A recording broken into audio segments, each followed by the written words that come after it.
à manger. Un jour, je me rappelle au marché, au Cameroun, à Gawa. Je suis tombée en hypothermie parce que j'avais tellement faim. Hein. J'étais au marché. Et je n'écoute pas compris. Les gens sont venus. On m'a donné tellement à manger jusqu'à ce que je n'arrivais même plus à manger. Jusqu'à ce que je n'arrivais plus à manger.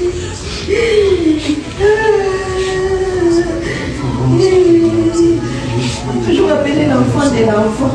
Parce que j'ai une enfant, j'ai un enfant. Oui, oui, je vais faire mon bébé. Maman m'a dit.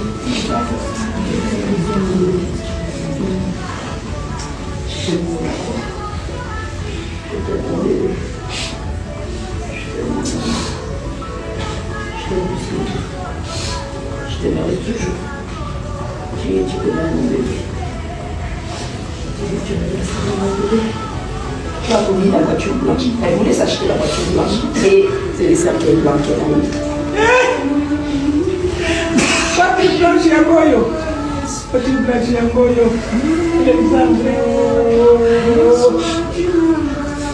Alexandre. Avec maman, quand elle a acheté ma voiture blanche. Elle a camarade.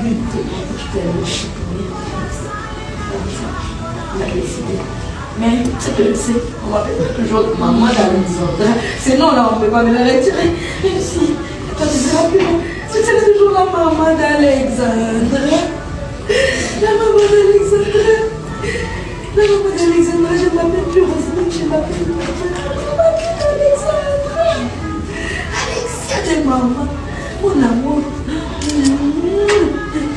Je t'aime plus que ma vie, tu le sais, je te l'ai toujours dit, mon amour. Ah, mon cœur est brisé, mon soeur.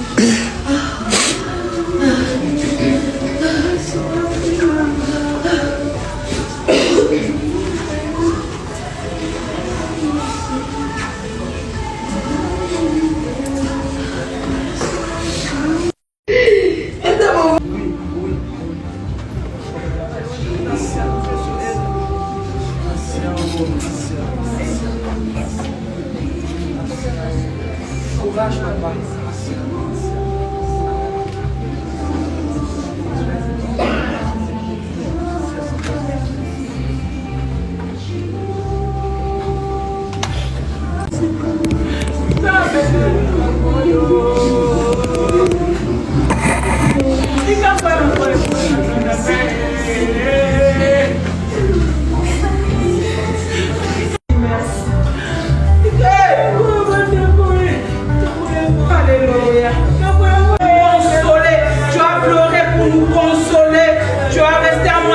Sur la croix pour nous habiller.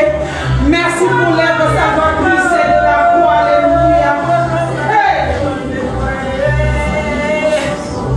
Aux agneaux.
Faites de l'espace.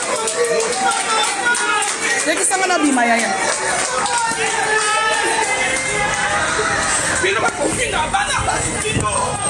Chacun a likamunini. Likamunini.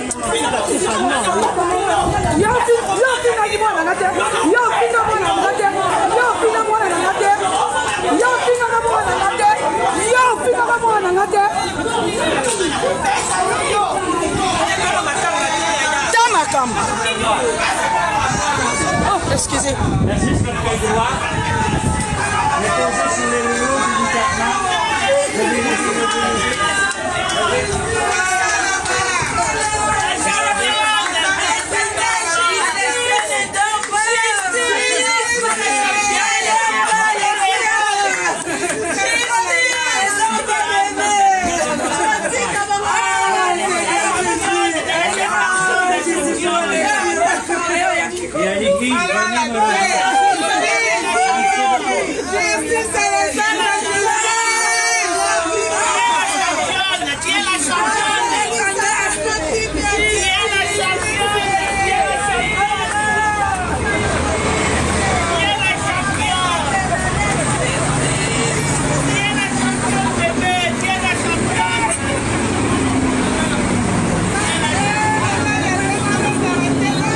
Merci, bonjour. Ça va?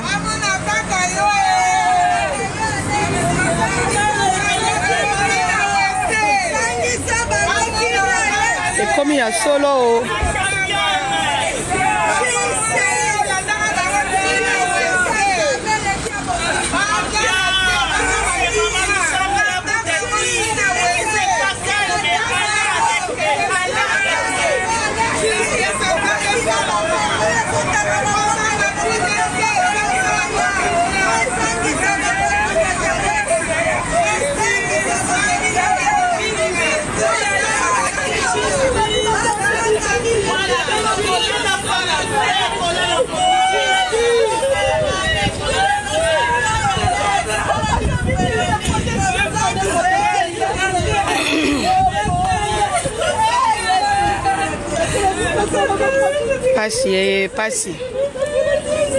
Passi.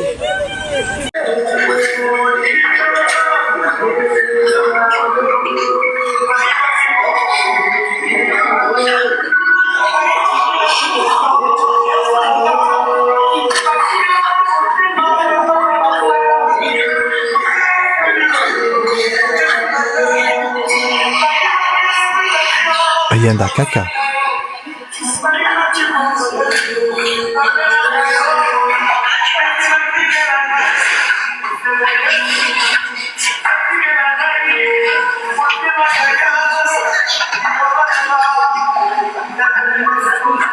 À nous, des êtres humains ici sur Terre, de faire cette justice-là.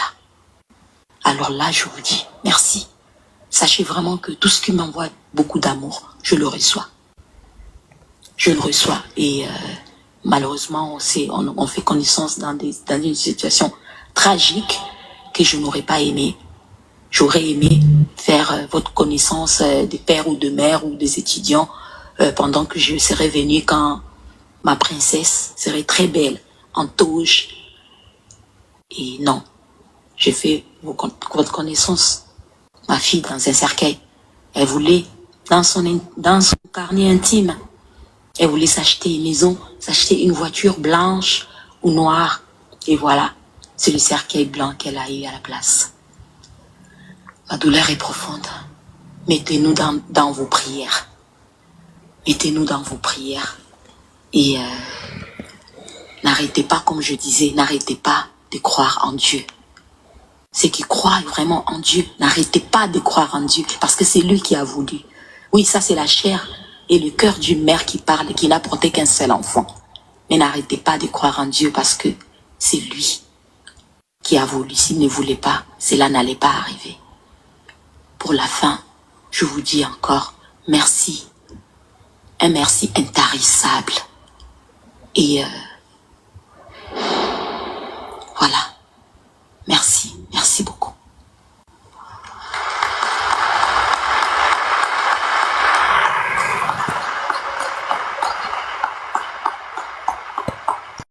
c'est à nous, des êtres humains.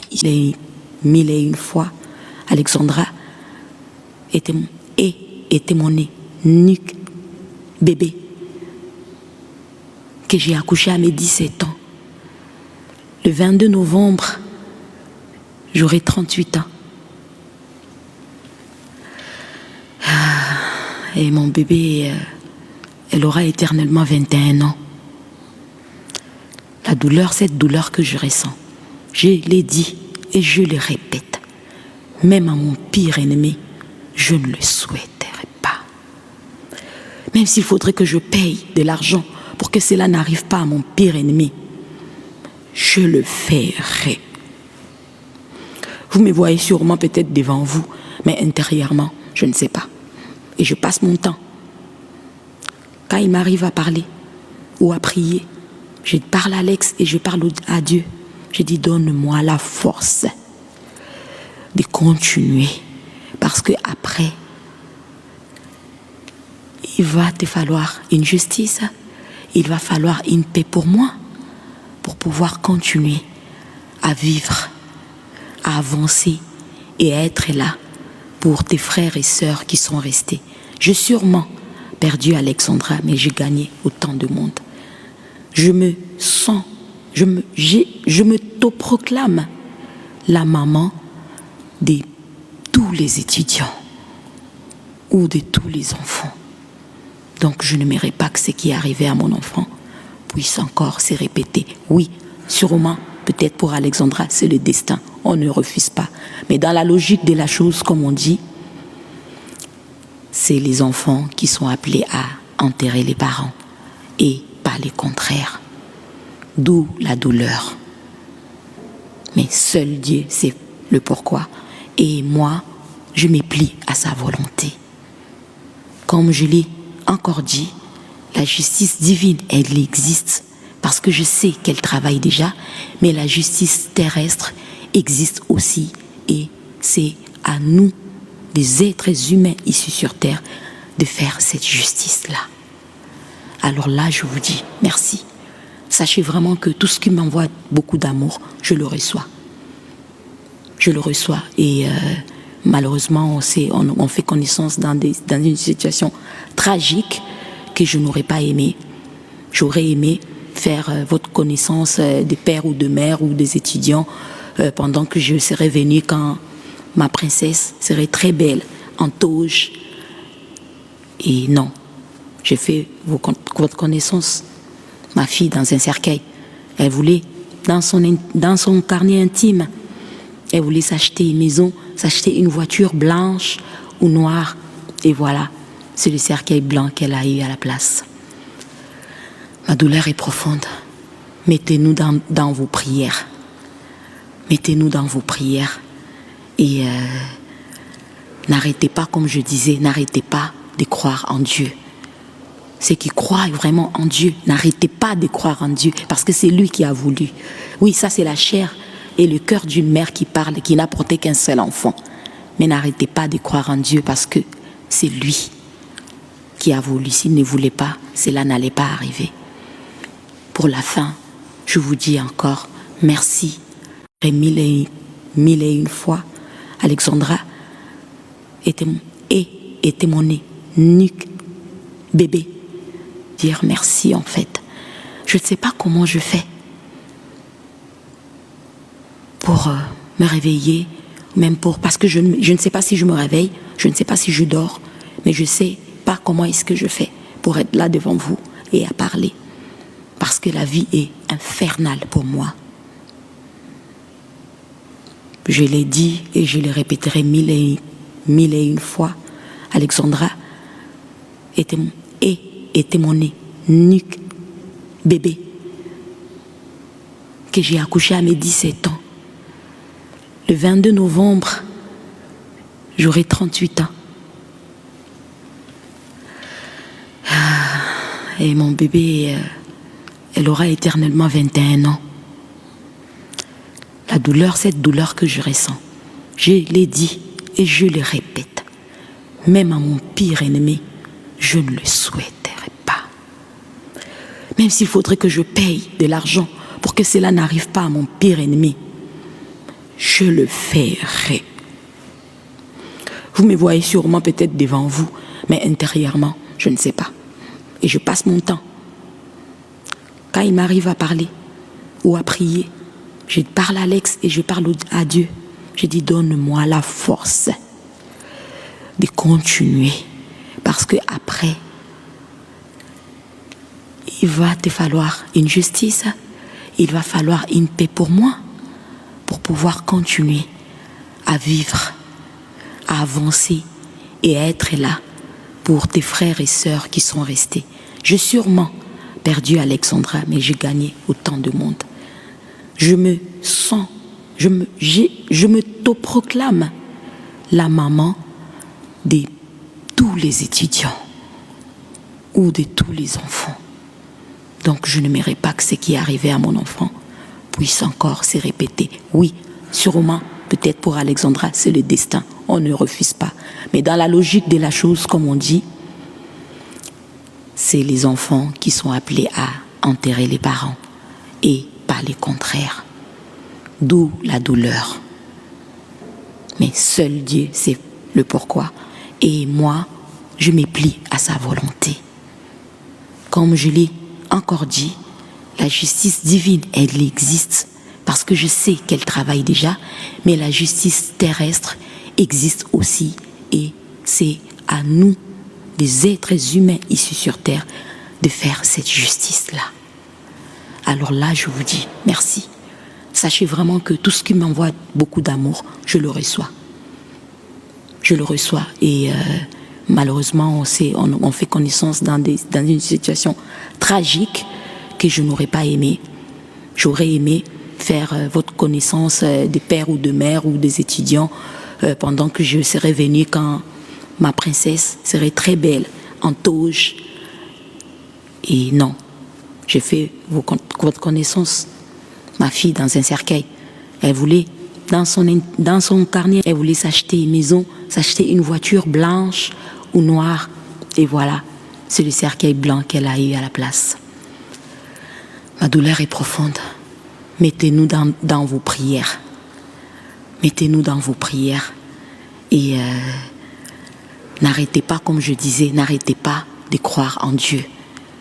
Ceux qui croient vraiment en Dieu, n'arrêtez pas de croire en Dieu, parce que c'est lui qui a voulu. Oui, ça c'est la chair et le cœur d'une mère qui parle, qui n'a porté qu'un seul enfant. Mais n'arrêtez pas de croire en Dieu, parce que c'est lui qui a bien vous dire merci en fait. Je ne sais pas comment je fais pour me réveiller, même parce que... Prénom Alexandra, vous pensez sûrement à la jeune fille qui a été portée disparue il y a un mois. Moi, ce que je vois, c'est une jeune fille qui aurait pu être sauvée s'il n'y avait pas une négligence de la police canadienne et une maman inconsolable à qui justice n'a toujours pas été rendue. Moi-même, en tant qu'étudiante internationale au Canada, j'ai de plus en plus l'impression que notre présence sur le territoire, en fait, ça dérange. Il suffit juste de regarder le nombre d'immigrants qui ont été victimes de meurtres seulement pendant le mois d'octobre. C'est une dinguerie en fait. Et le pire, c'est que comme les affaires ne sont pas médiatisées, on a l'impression que tout va bien. On a l'impression qu'on est au paradis. Mais non en fait, vous n'êtes pas au paradis. Ici, c'est pas le paradis. Ajoutez à ça toutes les nouvelles réformes qui ont pour but d'expulser les étudiants internationaux du territoire canadien. Par exemple, le fait qu'ils aient décidé de ne plus donner de visa étudiants aux étrangers au Québec, par exemple. Le fait qu'ils aient décidé de ne plus donner de permis de travail post-diplôme. C'est-à-dire que si tu n'as pas de permis de travail post-diplôme, tu peux pas demander la résidence. Donc en fait, c'est une façon de te dire, finis tes études et rentre chez toi. Le pire, c'est qu'en tant qu'étudiant international, tu te sens extrêmement seul et abandonné à toi-même dans ce pays. Si t'as pas de famille, c'est une dinguerie en fait. Personne n'a jamais eu la brillante idée de créer une association pour les étudiants étrangers qui aurait pour but en fait d'aider ceux qui viennent d'arriver à trouver un travail, un logement, à s'intégrer. Non, personne. Quand tu arrives, tu es seul, tu es malheureux, tu es désorienté. Moi, ce que j'ai vraiment du mal à comprendre en fait, c'est qu'une grosse partie de la richesse du Canada est basée sur l'argent apporté par les étudiants internationaux. Mais ils ont cette façon de nous montrer qu'en fait, on est de trop. En fait, je comprends pas. Alexandra, en fait, elle est partie. Oui, au début, quand on la cherchait, il y a eu plein de vidéos, il y a eu les influenceurs qui se sont manifestés et tout. Mais maintenant qu'on a retrouvé son corps, justice n'est pas rendue. On ne sait pas ce qui lui est arrivé. On ne sait pas qui lui a ôté la vie. Et tout le monde est calme. tout le monde est dans son coin et il n'y a pas une association des étudiants étrangers qui va organiser un programme de je ne sais pas quoi pour montrer au moins au gouvernement qu'on veut des réponses. Il n'y a rien. Silence total, tout le monde fait sa vie. Ce qu'il ne faut pas oublier, c'est que ce qui lui est arrivé, ça peut nous arriver à nous aussi. Parce que nous sommes tous étudiants étrangers. Ça veut dire que nous sommes ici, nos parents sont là-bas. Il n'y a personne ici pour veiller sur nous. Ce qui me dépasse encore plus, c'est les gens qui osent dire « Ouais, la maman d'Alexandra, en fait, elle fait du cinéma, elle fait semblant de pleurer, ça devient du n'importe quoi et tout. » Ce que vous ne comprenez pas, c'est que si elle arrête de faire les vidéos, on ne va plus parler de sa fille. Et si on ne parle plus de sa fille, l'affaire va être enterrée. Il ne faut pas que l'affaire soit enterrée. Il faut qu'on continue d'en parler parce qu'il faut qu'on ait des réponses. Il faut que justice soit rendue. On ne peut pas ôter la vie de quelqu'un comme ça gratuitement et puis silence total. On ne sait pas ce qui lui est arrivé. On s'en fout. Bref. Encore une fois, courage à la maman d'Alexandra. Il n'y a que Dieu qui pourra apaiser ton cœur et que Dieu veille sur chacun d'entre nous. Voilà. Quand vous entendez le prénom Alexandra, vous pensez sûrement à la jeune fille qui a été portée disparue il y a un mois. Moi, ce que je vois, c'est une jeune fille qui aurait pu être sauvée s'il n'y avait pas une négligence de la police canadienne et une maman inconsolable à qui justice n'a toujours pas été rendue. Moi-même, en tant qu'étudiante internationale au Canada, j'ai de plus en plus l'impression que notre présence sur le territoire, en fait, ça dérange. Il suffit juste de regarder le nombre d'immigrants qui ont été victimes de meurtres seulement pendant le mois d'octobre. C'est une dinguerie en fait. Et le pire, c'est que comme les affaires ne sont pas médiatisées,